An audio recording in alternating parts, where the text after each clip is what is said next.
Welcome to Late Night Story. When the world goes silent and shadows stretch longer, some stories awaken, whispered only to those still awake. So put on your headphones, turn down the lights, and let me guide you through the quiet hours. If you're listening alone, you're exactly where you need to be. If everyone can leave a comment to let me know where you are listening from in the world, don't forget to subscribe before you drift too far into the dark.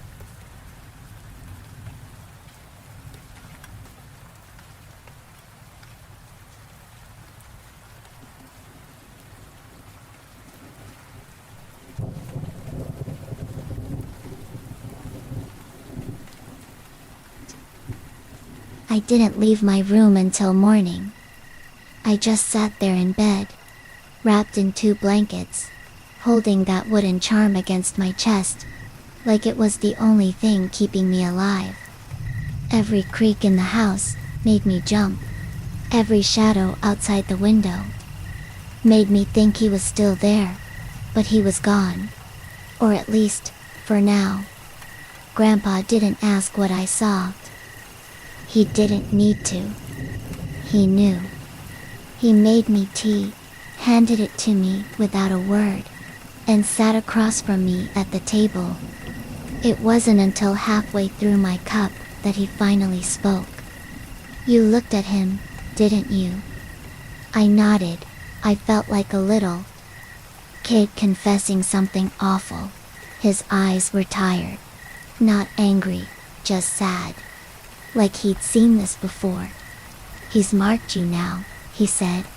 I didn't say anything. I was scared of the answer to the question I hadn't even asked yet. "What does that mean?" I finally whispered. "Is he going to keep coming back?" He sighed. "Yes."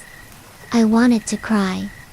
Not because I was being dramatic, but because I knew deep in my gut that my life wasn't going to be normal ever again. Grandpa told me the story. He said the whistling man had been around long before he was born. Maybe before anyone could remember. The details change depending on who you ask. Some say he was a lost traveler who froze to death in the mountains, cursed to walk the hills forever. Others say he was a murderer who was buried alive in a landslide, and his spirit crawled back up, whistling the tune he sang before he died. But the part that never changes. The whistle. Always 5 notes. Always the same melody. Always at night. He doesn't chase. He doesn't scream. He doesn't run.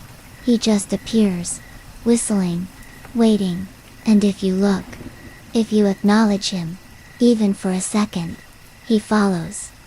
I tried to act tough. "Okay, but maybe if I leave, if I go far enough." "No," Grandpa cut in, "it doesn't matter. He follows people to cities, airports, apartments. Doesn't matter if you cross oceans. If you saw him, really saw him, he can find you." I stayed another day, trying to calm my nerves, but I couldn't eat. I couldn't think. That night, I didn't hear anything, but I didn't sleep either. I just sat in the living room with all the lights on, watching the clock tick past 3 a.m. When the sun rose, I packed my things and left. I didn't even wait for breakfast. Grandpa walked me to the bus stop, handed me a small pouch tied with a red thread. "Keep this with you. Always," he said. Inside was a mixture of herbs, salt, and a piece of something dark, maybe obsidian, maybe something else. I didn't ask. I thanked him.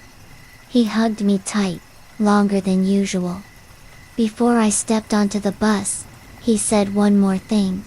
"If you hear the whistle again, don't look, don't move, just wait. He only takes the ones who follow." That was over a year ago. Since then, I've moved twice. I left the city, changed my number, even got a new job. I don't tell people what happened. I wouldn't believe me either. But here's the thing, it still happens. Not every night, not even every month, but sometimes, I hear it. Usually around 3 a.m., I'll be lying in bed, half asleep, and then the sound slips into the room like a thread of smoke. 5 notes. Slow. Patient. Sometimes it comes from the hallway. Sometimes from the window. Once from the inside of my closet. I don't move. I don't speak. I just grip the charm Grandpa gave me, close my eyes, and wait. Eventually it fades. But each time, it takes longer. Like he's getting bolder. Like he's getting closer. I've stopped using mirrors at night. I never sleep near windows anymore. I avoid foggy roads and I never ever whistle. I know it sounds crazy, but I can't risk it. Because once you hear him, once you see him, it doesn't matter where you go, he will follow. So if one night, you're walking alone, and you hear a soft, slow whistle behind you, don't turn around, don't answer, and whatever you do, when you hear it, run. That second time I heard the whistle, it was harder to ignore. I was lying completely still in bed, my eyes wide open in the dark. I didn't dare move. My body was tense. My heart beat so loud I thought maybe he could hear it. The 5-note melody drifted in from outside again. Not aggressive, not fast, just slow and calm, like someone taking their time walking through fog, whistling to pass the time. The notes never changed. Same exact rhythm, same exact tone. It was almost lazy. But that made it worse, because something about it felt wrong. Too steady, too perfect, like a sound that wasn't meant to come from anything living. I stayed there, under the blanket, barely breathing. I didn't open the curtain, didn't check the window. I just stared at the ceiling and waited. After a while, the whistle faded. Not like someone walking away, but like the sound was dissolving into the air itself. Eventually, I fell asleep. The next morning, the sky was gray and the fog hadn't lifted. It clung low to the hills like something heavy. I sat at the kitchen table sipping hot coffee, feeling exhausted even though I'd slept for hours. Grandpa didn't say anything when he joined me, just gave me a look that told me he knew. He didn't ask if I heard it again. He didn't have to. Instead, he passed me a small wooden box. "What's this?" I asked. "An old charm," he said. "My father gave it to me when I was a boy. Keep it in your pocket, just in case." I opened the box. Inside was a small wooden pendant, carved with what looked like a sun surrounded by mountains. It smelled faintly of herbs and something metallic. I didn't recognize the symbol, but I didn't ask. I just nodded and put it in my jacket pocket. "You planning to go hiking today?" he asked casually. I shook my head. "Not in this fog." "Good." We didn't talk about it any further. That afternoon, I walked down to the edge of the property to get some fresh air. The fog was still thick. Everything looked muted, colors, shapes, sounds. Even my footsteps seemed quieter. The trees in the distance were like black skeletons reaching up from the ground. I kept my eyes forward and my ears open. I didn't hear the whistle that day, but I saw something. Near the tree line, there were footprints, not animals. Human, barefoot. The ground was cold and damp, but the prints were fresh. They led in a straight line from the forest edge toward the back of the house, and then they stopped. They didn't turn, didn't loop back, just stopped mid-step, like whoever made them vanished into thin air. I stood there staring at them for a long time, trying to figure out a rational explanation. But there wasn't one. That night, I went to bed early. I kept the wooden charm around my neck now, tied with an old shoelace. I closed the windows, turned off the lights, and left the bedroom door open just a little so I could hear the house breathe. I tried to tell myself it wasn't real, that maybe someone in the village was playing a trick. Or maybe it was just a mountain echo, the wind twisting through rocks and branches. But deep down, I knew better. Around midnight, I heard it again, the whistle closer this time. I sat up in bed, every muscle stiff. The sound was coming from just outside the house now, still. The same 5 notes. Still slow.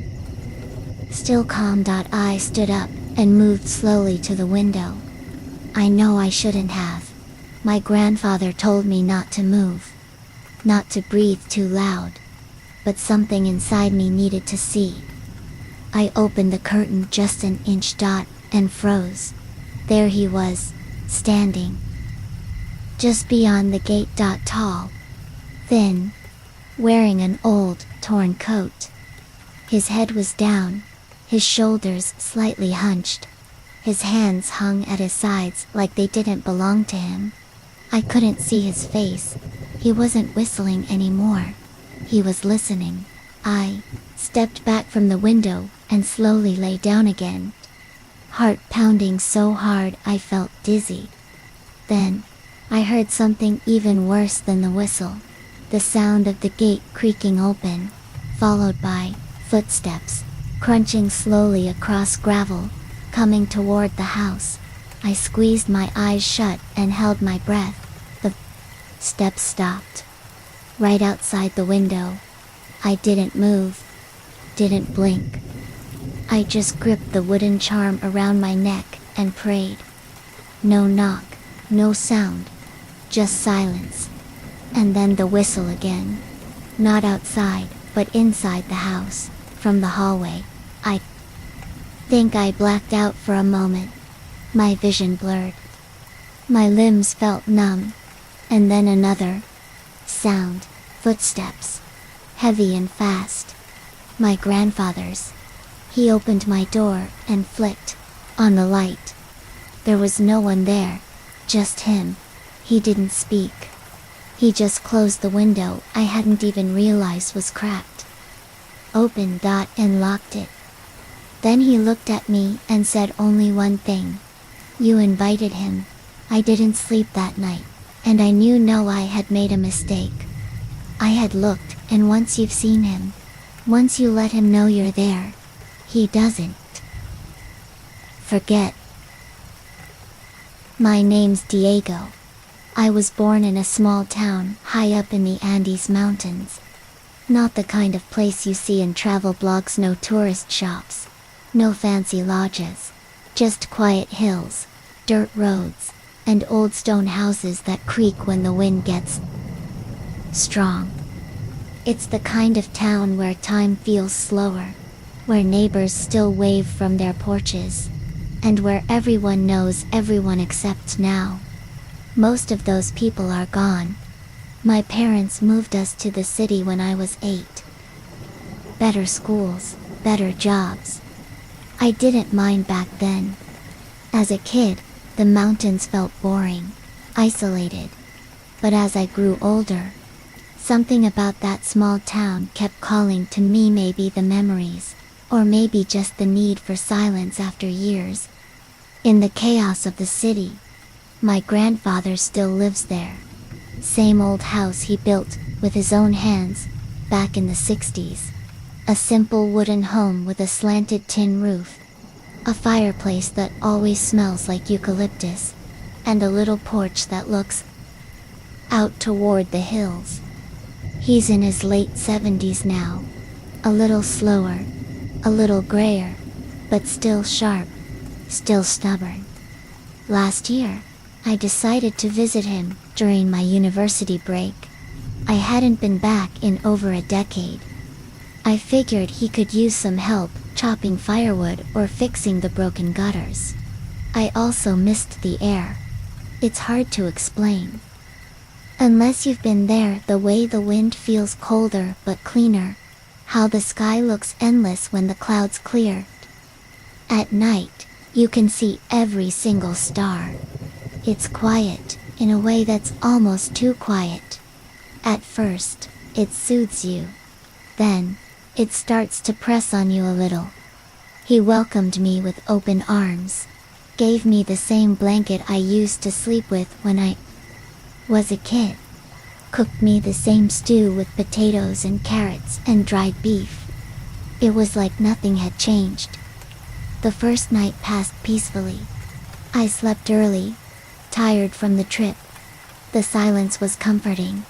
No cars, no alarms, just the creak of old wood and the occasional howl of wind through the hills. But the second night, that's when things changed. It was around midnight. I remember because I had just checked my phone to see how much battery I had left. I was in bed, tucked under heavy covers, drifting somewhere between sleep and half-dreams, when I heard it. Whistled. It wasn't loud. In fact, it was soft. Very soft. Like someone far away, whistling a tune to themselves. But it was distinct. 5 notes, slow, repeating again and again, in the exact same rhythm. At first, I thought maybe someone from the village was out late. Maybe drunk. Or maybe some kids messing around. But then I realized, the sound wasn't coming from the road. It was coming from behind the house, from the hills. That made no sense. There are no trails back there, just dense forest and steep terrain. No one in their right mind walks those hills at night, not without a flashlight, not without boots, not unless they want to twist their ankle, or worse. I sat up in bed and listened. The whistle continued. Same 5 notes. Over and over. Almost hypnotic. I didn't go outside. Something about the way the sound moved steady but distant kept me frozen. It wasn't loud, but it filled the silence. Like it didn't need to be loud to be heard. Eventually, I must have fallen asleep. The next morning, I mentioned it to my grandfather over breakfast. "Did you hear someone whistling last night?" I asked, pouring hot water over instant coffee. Sounded like it came from the back hill. He paused, spoon halfway to his mouth. He didn't answer immediately, just stared out the window for a few seconds. Then he said, "Was there fog?" I blinked. "A little, I think." "Why?" He put his spoon down, leaned back in the chair, and looked me dead in the eye. "If you ever hear whistling at night," he said, "especially when there's fog, don't move, don't answer, don't even breathe too loud." I let out a half laugh. "Okay, now you're just trying to freak me out." He didn't laugh with me. "I'm serious," he said. "That means he's looking." "He who?" I asked. He sighed. Like this wasn't the first time he'd explained it, but it might be the last. "The whistling man," he said. "Some say he was once a traveler who got lost in the mountains during a storm. Others say he was a thief who died in the forest, left to rot in the cold. Doesn't matter. The story's the same. He walks the Andes at night, whistling that same tune, looking for someone to follow him home." I raised an eyebrow. "And what happens if someone does?" Grandpa looked away. "They don't come back." That shut me up. For the rest of the day, I couldn't shake what he said. I kept telling myself it was just a story, a mountain legend, told to scare kids into staying inside. But something about the way he said it, quiet, heavy, like he meant every word, made it stick in my head. Later that afternoon, as I helped him carry wood to the shed, I asked, "Have you ever heard it before?" He didn't look at me. Twice. It waited. "What did you do?" "I stayed in bed," he said. "I didn't speak. I didn't move. And eventually, it went away." I was quiet the rest of the day. When night came again, I checked the lock on every door and window twice. I didn't tell him, but I slept with my shoes on, just in case. And sometime around midnight, I heard it again, faint, far, but very, very clear. 5 notes, repeated like a lullaby for the dead.